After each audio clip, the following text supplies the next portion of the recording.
Bonjour à tous, je m'appelle Juliette et je vous retrouve pour vous parler de l'allaitement. Donc moi j'ai deux enfants, une petite Léonore qui a 3 ans et qui a été allaitée 2 ans au sein, avec un sevrage qui venait de son côté, donc elle a arrêté de téter au bout de 2 ans. Et j'ai un petit garçon qui s'appelle Raoul qui a 3 mois, qui a allaité exclusivement et à la demande. Donc moi j'ai jamais eu vraiment de problème pour mes allaitements. Donc j'ai entendu certains problèmes et certaines solutions. Je me suis beaucoup renseignée, donc je vous ferai part de ce que je sais. Sachez que tout ce que je vous dis ici, évidemment, c'est mon vécu pour mon allaitement, pour la maman que je suis, avec les enfants que j'ai. Donc c'est pas adaptable à tout le monde, mais voilà, ce sont mes conseils à moi. Alors pourquoi j'ai décidé d'allaiter? Pour deux raisons. Déjà parce que pour le bébé, c'est la meilleure nourriture. Et ensuite parce que j'ai une vision de la maternité qui m'est très propre et qui est très...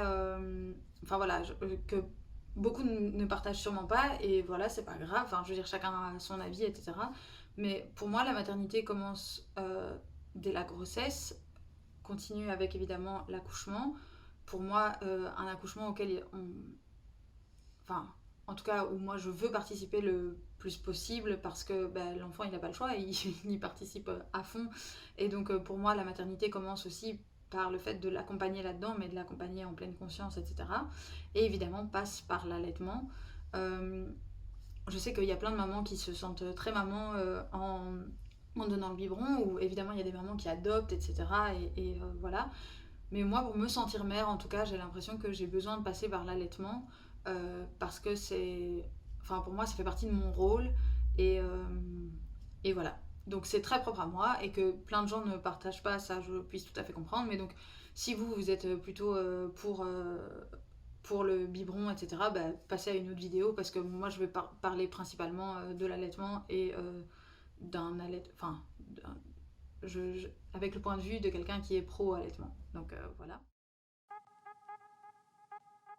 Pour moi, la clé pour réussir son allaitement, c'est d'être informé. C'est comme pour l'accouchement, c'est comme pour la grossesse, enfin, c'est comme pour tout. Il faut vraiment être informé. Moi, je suis ni médecin, ni sage-femme, ni quoi que ce soit. Donc, si jamais vous avez des problèmes, n'hésitez pas à aller voir votre sage-femme, à aller voir une conseillère en lactation, d'aller voir par exemple le site de la Leche League ou plein de choses. Moi, je vais vous donner mon ressenti, mon vécu. Mais bon, ça n'est pas applicable à tout le monde. Sachez en tout cas que l'allaitement, ce n'est ni inné pour la maman, ni inné pour le bébé. Donc, si vous avez des problèmes, allez voir quelqu'un parce qu'il y a mille et une possibilités et il y a mille et une solutions et il y a vraiment très peu de chances que ça ne marche pas. Vous avez toutes les clés et votre bébé a toutes les clés pour que ça marche, mais il faut les apprendre. Donc il y a des bébés, par exemple, enfin moi mes enfants ont tout de suite bien tété enfin, avec la bonne position. J'ai eu des montées de lait au bout de 3 jours, comme ce qui est plus ou moins indiqué. J'ai jamais manqué vraiment de lait.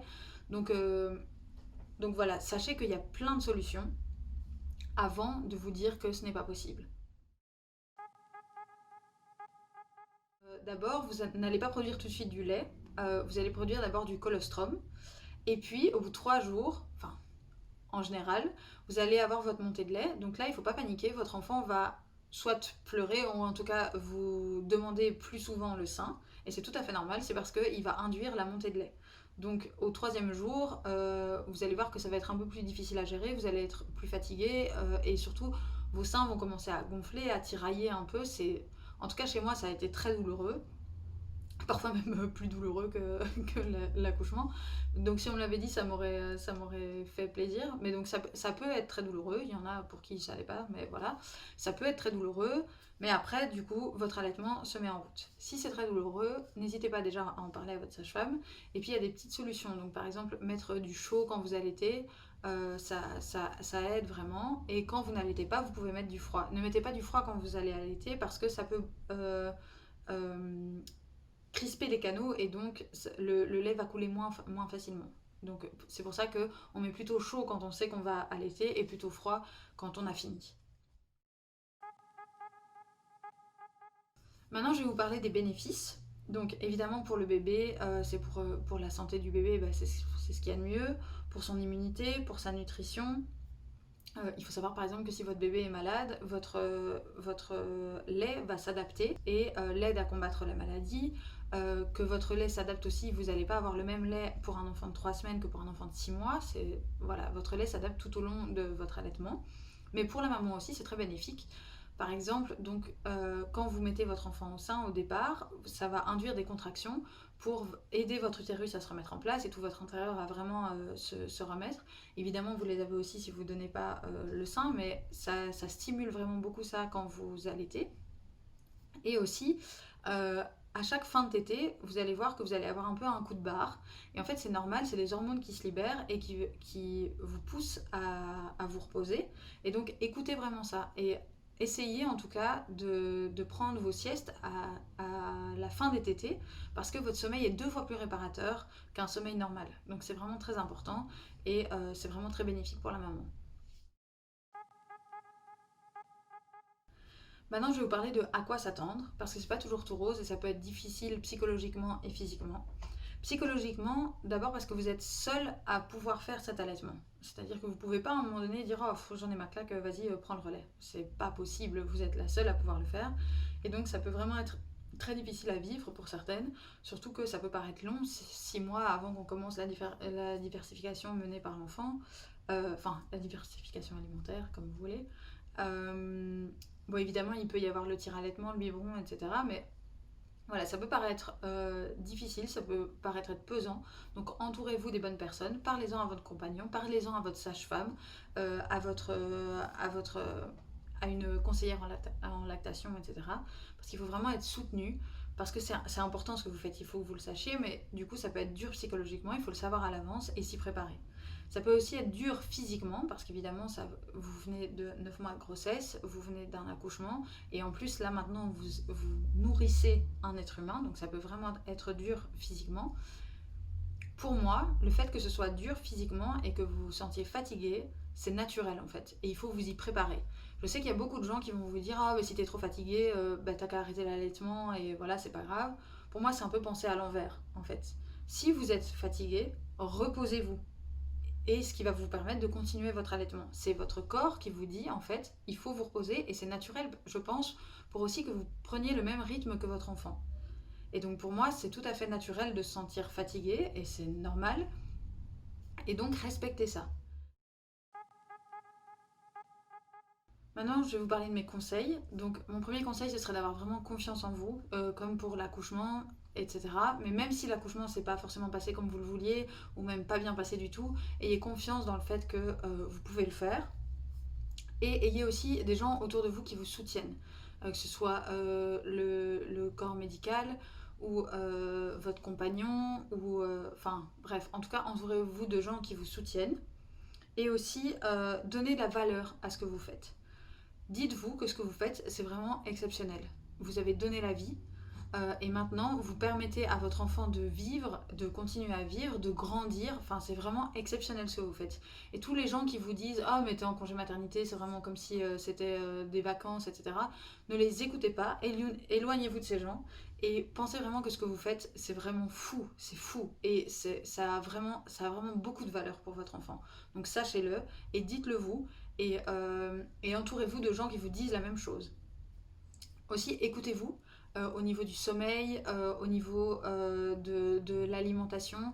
C'est pas le moment de vous dire tiens, je veux perdre mes kilos, etc. Et pourtant, j'étais la première à le faire, hein, surtout avec mon deuxième. J'avais pris un peu trop de kilos de grossesse.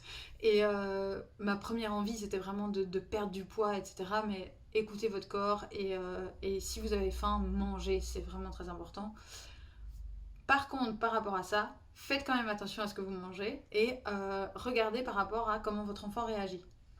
Je m'explique. Par exemple, moi, je sais qu'avec Raoul, qui est juste à côté, il faut pas que je mange de petits pois, par exemple, parce que sinon, il digère pas du tout, il pleure toute la nuit, il se tortille dans tous les sens. Enfin, bref, c'est vraiment très compliqué.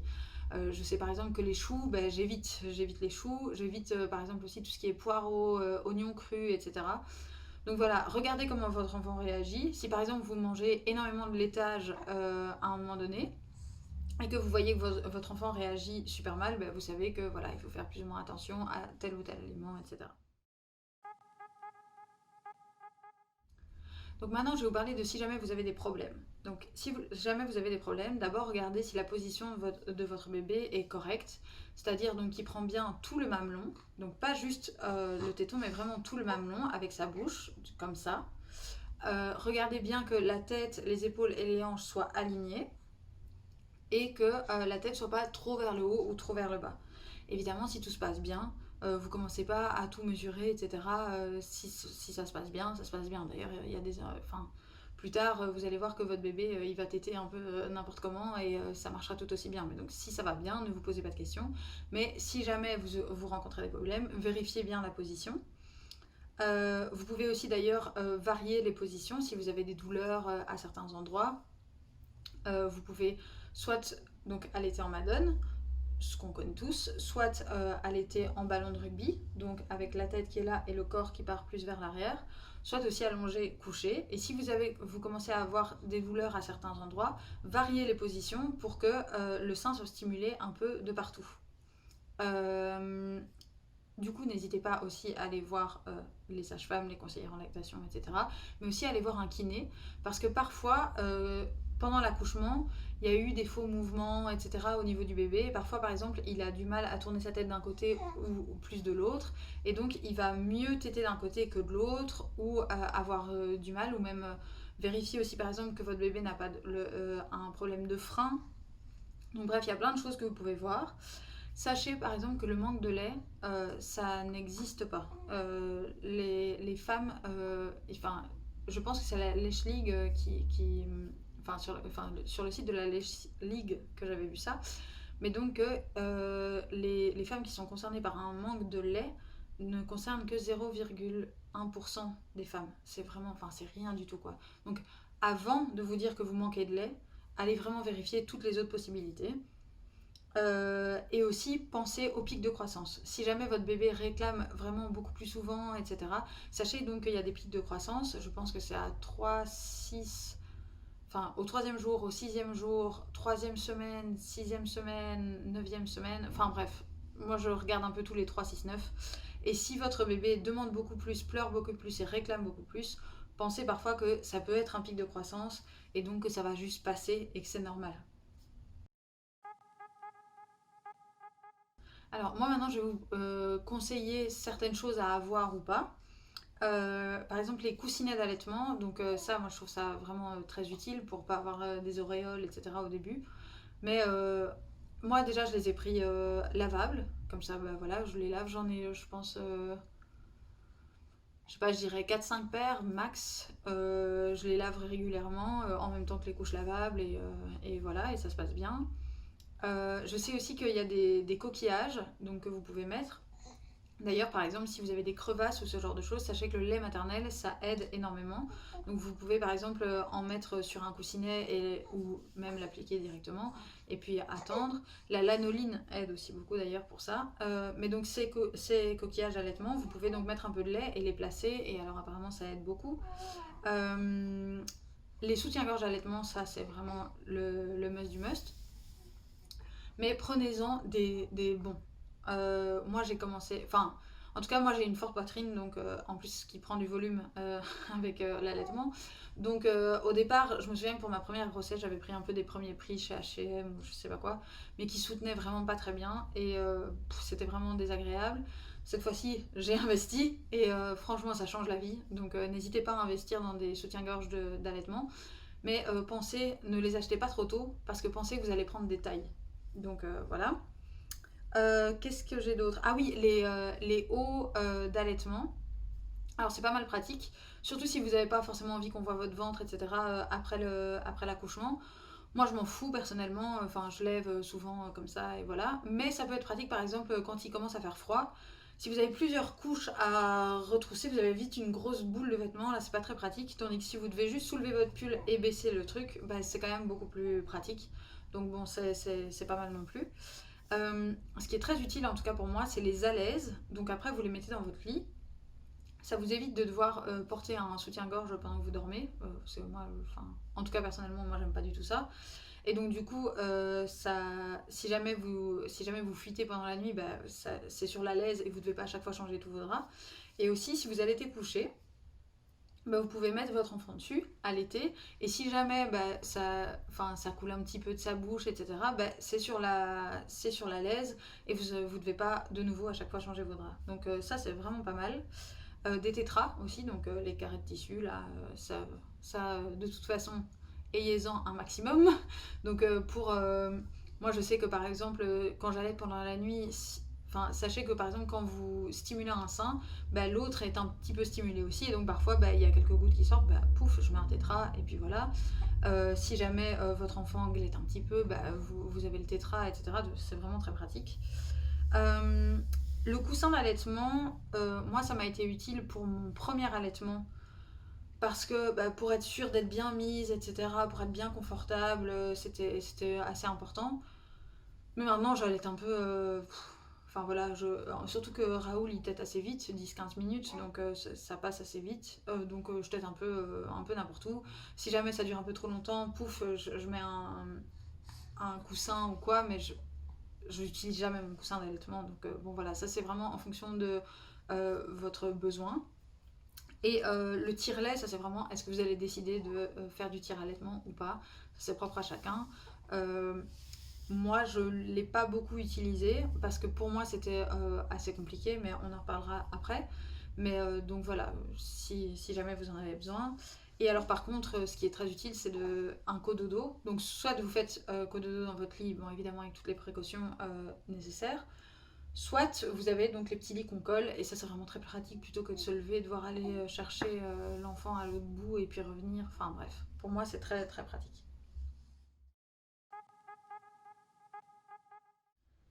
Du coup maintenant je vais vous parler de si vous voulez tirer votre lait. Donc moi comme je le disais, je ne l'ai pas beaucoup fait pour Léonore parce qu'elle n'a jamais été à la crèche. Raoul n'ira sûrement pas non plus. Je vous parlerai sûrement de notre mode d'éducation dans une prochaine vidéo. Enfin si ça vous intéresse. Euh, donc si vous tirez votre lait, sachez que ça peut être laborieux. Alors il y en a pour qui ça va très bien, et voilà, comme l'allaitement. Et il y en a pour qui c'est un peu plus laborieux. Moi par exemple, je trouvais ça très long. Donc je mettais parfois, je sais pas moi, 40 minutes pour avoir 100 millilitres. Enfin c'était vraiment très très long. Je trouvais en plus la sensation pas très agréable. Mais donc renseignez-vous sur les types de tire-lait. Moi je sais que j'ai celui de ma belle-sœur qui est un Medela. Euh, sur les types de tétrelles aussi, les tailles de tétrelles, moi je sais que j'ai dû changer. Donc voilà, renseignez-vous bien sur tout ça. Renseignez-vous bien aussi sur la confusion synthétine. Donc il y a d'autres manières de donner du lait. Il y a par exemple, je sais, à la cuillère. Je sais qu'il y a des gobelets avec des embouts spéciaux, etc. pour les nouveau-nés. Donc voilà, vraiment renseignez-vous là-dessus. Parce que ça peut potentiellement foirer votre allaitement. Donc vraiment essayez de bien vous renseigner et de voir comment vous pouvez faire au mieux pour vous. Alors maintenant, je vais vous parler du sevrage. Donc moi, comme je vous le disais, c'est ma fille qui a d'elle-même arrêté de téter. Alors je ne sais pas si c'est une confusion synthétine dans le sens où j'ai commencé à lui donner vers cet âge-là des petits biberons de lait de riz pour la sieste, je pense. Et c'est vers cet âge-là qu'elle a arrêté de téter. Donc est-ce que c'est à cause de ça ou est-ce que c'est juste qu'elle en voulait plus? Je ne sais pas. De toute façon, ma fille n'a jamais été... Enfin, elle a toujours tété normalement, mais ça n'a jamais été une grande téteuse. Enfin, normale, mais sans plus. Et elle commençait vraiment à bien espacer à cet âge-là. Donc, bon, ça n'a choqué ni elle ni moi. Et je pense pas forcément... Enfin, je suis pas sûre que ce soit une confusion synthétine, mais bon, voilà, ça pourrait. Mais en tout cas, le sevrage, pour moi, il doit être fait quand un des deux en a marre, que ce soit l'enfant ou le parent. Voilà, c'est important quand vous le sentez plus, bah d'analyser ça et de savoir si c'est juste une question de fatigue ou si c'est juste vraiment que l'allaitement ne vous convient plus à ce moment-là. Et donc voilà. Je sais que l'OMS recommande minimum 1 an et ils disent que 2 ans c'est bien. Je sais aussi que le système immunitaire commence à être mature à 2 ans. Et donc vers cet âge-là, si vous arrêtez l'allaitement, c'est déjà, ça a un impact moins important sur le corps de l'enfant. Voilà, après chacun fait comme il peut, comme il veut. Et, euh, et voilà, si jamais vous avez des questions sur l'allaitement, n'hésitez pas à me poser les questions en commentaire. Si vous avez d'autres suggestions de sujets de vidéo, n'hésitez pas non plus. Et abonnez-vous, likez si vous avez aimé cette vidéo. Et je vous dis à bientôt pour une prochaine vidéo. Donc ce sera sûrement sur le postpartum. Voilà, à bientôt, au revoir.